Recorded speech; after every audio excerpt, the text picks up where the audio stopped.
Hi, Machu here, and today we're gonna make Victor Cane from Arcane.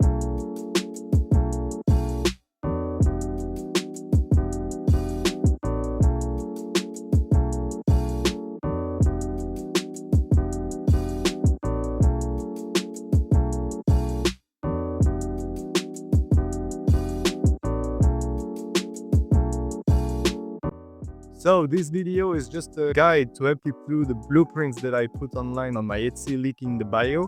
There is also some 3D files that I use to make my cane. The base like this one to be more durable, hitting the ground all day long at the count. So yeah, it's linked in the description. Do not hesitate to buy it because this video is just a guide to help you through your blueprints. That being said, I only used EVA foam and 3D prints, as I said, for the base here. Also because this cane is actually dismantlable like this. This video is going to be a walkthrough of how I did the different parts, telling you which thickness I use for each part, and also for the painting part I will be showing you close-ups and telling you the way that I do my cel shading. I'll try to show you as much as possible with this angle. Also I'll try to do some close-ups, the cosplay itself, some process pictures and video. I'll be just finding my own way into the edit of this video to put the right pictures at the right moment. It can help you, and yeah, let's dive into it. The whole build is based around a 12mm rod that I bought on cosplayshop.be, which is also linked in the description, but you can use any rod you want. I just thought that 12mm was perfect, but it doesn't mean you need to use one. But the 3D files, you need to know that they are made for a 12mm rod, so you need to adjust some things if you just don't use one. So here you can see the structure without any foam around it. So there is a connector here that is the connector A and the connector B that I called in the files. There is a male and a female part that connect together. I just sliced them for better printing, layering, or durability. You can try to print it in one part, but I won't be sure it will be really strong enough to hold the whole pressure. And the T connector that is going on for that part of the cane, like if it's really full or something. I did those pieces on Blender. So yeah, this is the connector A and B right there, the two of them. So this is A, this one is B, which is really hidden into this part of the cane. Put together, invisible on the final product.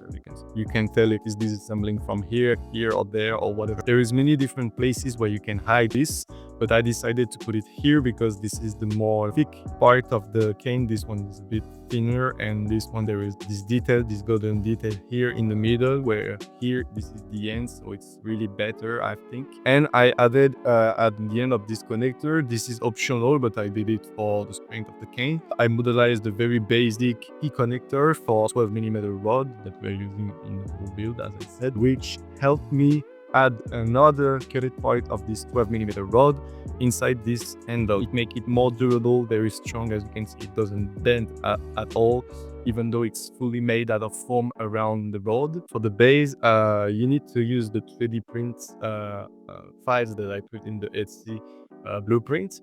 But if you want to go another way, there is of course a month of possibilities, like doing Wobbler or resin, or I don't know, any ideas that come through your mind could be a good idea. Yeah, if you do it the 3D print way that I did, make sure you just slice maybe when you print this part in the middle.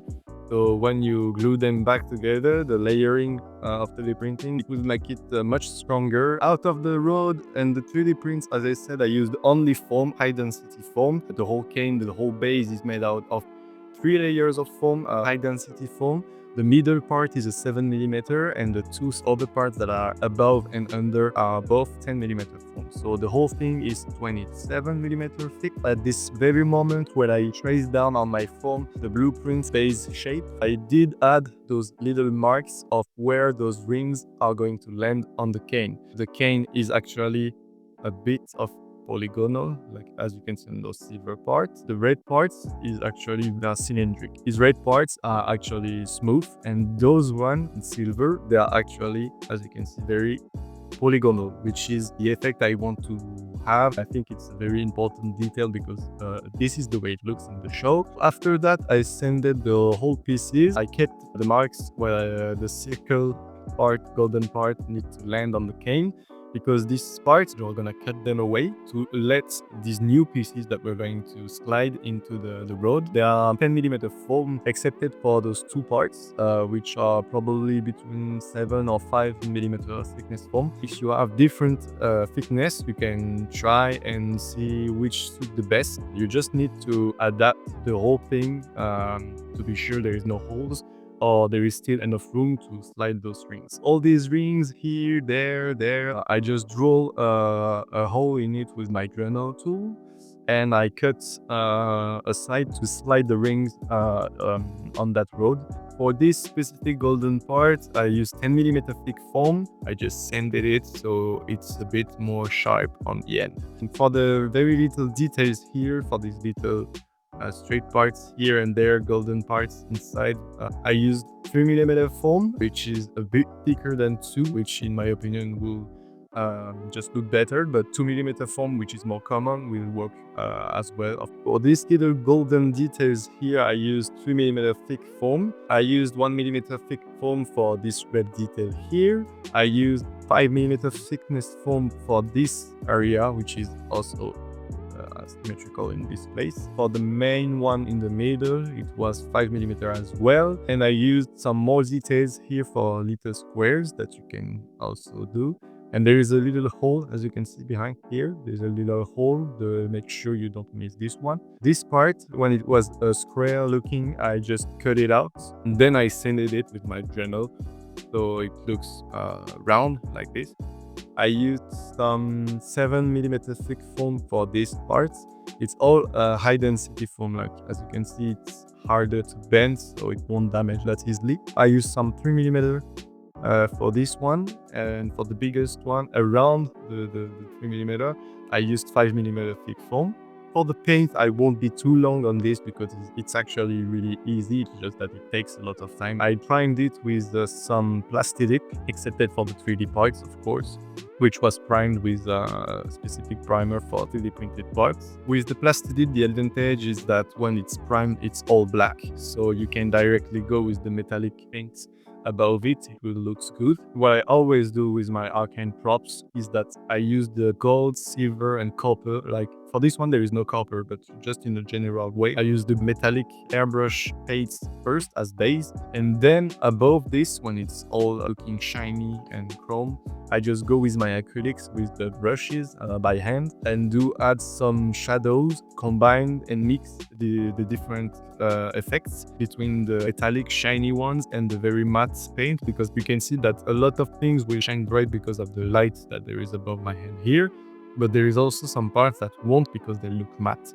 which accentuates, as you can see here, like there is no better example than here and here. I usually have the mid-tone, which is the metallic airbrush paints that I put as a base, and then I put some shadow and highlight above it. So you need to evaluate where the shadows and the highlights would be to paint them, because you need to add fake light and fake shadows to your sand shade prop. For the red parts, you can put some highlights on the edges, of course, but there is also flat areas when you want to put some variation. So it adds some textures. As you can see, it doesn't look flat. And once it's done, I just top coat it with the spray can from Lucas, which is matte, which make it still looks a bit shiny, as you can see on the metallic parts, as I said, but makes the whole cel shading part really pop out, because the more cel shading stuff are matte, the more 2D-ish it looks, the more cartoonish it looks. Always do some tests, whether it's for the paint job, the top coat, the primer before the paint, or even for the foam if you're not sure about a thickness or a density of foam you want to use, and then you have the perfect version of the props you always dreamed of. By now, with all these advices for the blueprints and the file that I put online on my Etsy, you should be able to have one of the best Victor Cane that you can recreate. Hopefully. If you have any question, make sure you just comment under this video, and I or other person will give you some advices and tips and tricks that should be useful for your prop. Make sure to check my blueprint again to have the perfect proportions for your cane. Have fun, and hopefully you have the best Victor cosplay thanks to my file. Matthew from the future here. I just realized I forgot to say goodbye.